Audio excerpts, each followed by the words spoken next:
Regions between curves. Part 1.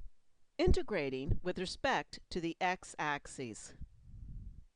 To find the area of the region between two curves, we break the interval from A to B into n subintervals, each of length b minus a divided by n. We then create rectangles. The area of each rectangle is given by this expression. Remember, change of x is the width of each rectangle. So that's the length of each subinterval, so that's the width of each rectangle. Now, for the height of the rectangle, what we do is we take some point in the subinterval. It can be any point whatsoever. In this case, we're using a midpoint. You find some point in the subinterval, and you say, what is the height of f at that point? And what is the height of g at that point? And then you say, well, the rectangle for that subinterval is going to be the height of f minus the height of g for that representative point. Then the sum of the areas of the rectangles estimates the total area between the two curves. If you let the number of rectangles increase indefinitely and let the width of each rectangle get smaller and smaller, then you get the area between the curves from x equals a to x equals b.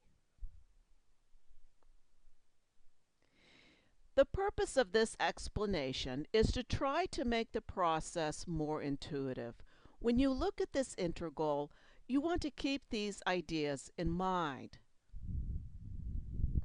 The length, what you're doing is you're adding up infinitesimally small rectangles. So infinitesimally thin. So they're very, very thin rectangles, and there are not only the infinitesimally thin, there's an infinite number of them.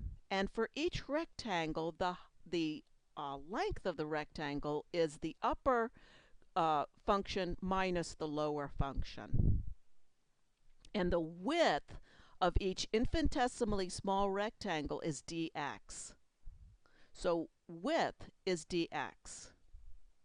Height is your integrand, which in this case is f minus g. And then what you do is you add up the rectangles going from A to B. Let's do an example. Find the area of the region bounded by f and g and the y-axes. We need to graph the two curves to see which graph is the more positive, which one is the upper curve. We also need to find the point of intersection. Now, to find the point of intersection, you can do it by graphing, by guess and check, or by setting the two functions equal to each other and solving for x algebraically.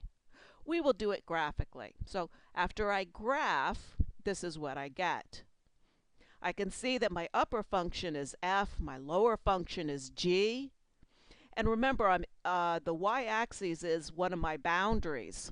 So I'm going to be integrating from 0 to the point of intersection, and the two curves intersect when x equals 3. So I'm going to be integrating from 0 to 3, and I'm going to be integrating f minus g. After I set up the integral, it looks like this. The next thing I want to do is I want to integrate this and evaluate it. And the easiest way to do that is to treat this as two separate integrals. I'm going to factor out the 4. I'm going to distribute the negative. I'm also going to rewrite the radical. So instead of square root of x plus 1, it's going to be x plus 1 to the 1/2 power. But notice it's in the denominator.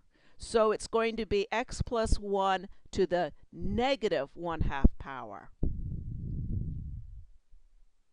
Now the integral on the right, that one's easy. The one on the left, not so easy. I'm going to have to use substitution.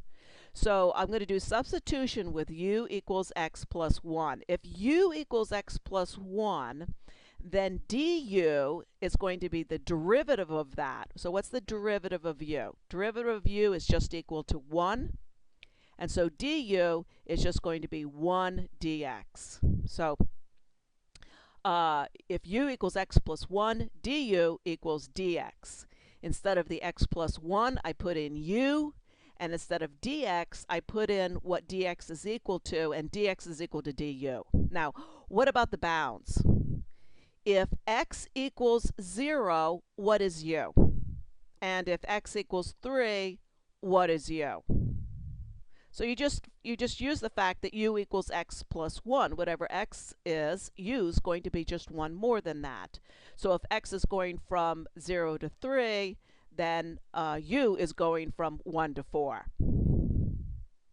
After you've done this substitution, you're ready to find both antiderivatives and evaluate. The first one's going to be with respect to u, the second one with respect to x.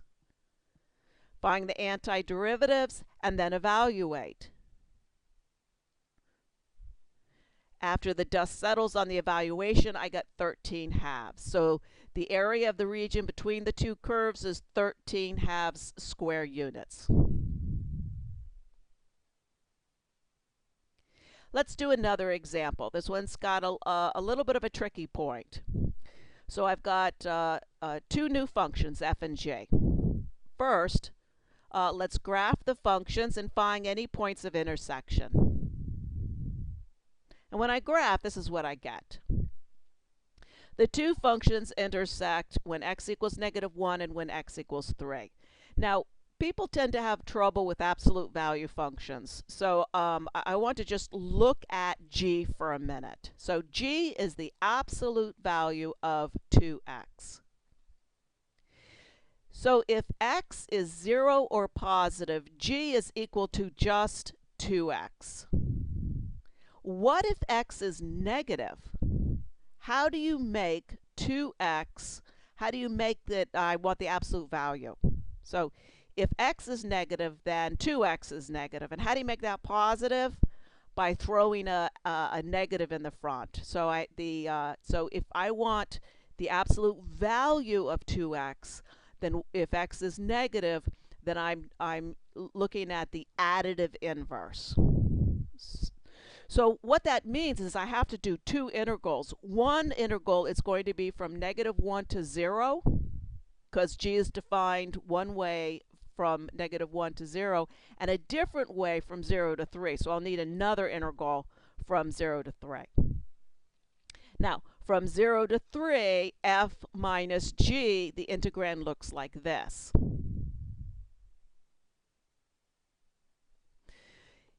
For -1 to 0, f minus g, the integrand looks like this. So adding these two things up, I have the integral from -1 to 0, where g is -2x, and I have the integral from 0 to 3, where g is just 2x. I need to simplify the integrands and then go ahead and evaluate them. So the simplification, when I'm all done simplifying, this is what I get. And to help you with that left-hand integral, I just wrote out how I found that integrand. Then integrate. These integrals are pretty straightforward, no substitution required. So I go ahead and find antiderivatives, and then after I find antiderivatives, I evaluate. When I'm all done with my arithmetic, I get a value of 6. So the area between these two curves is 6 square units. Have a great day, and I'll see you in part 2.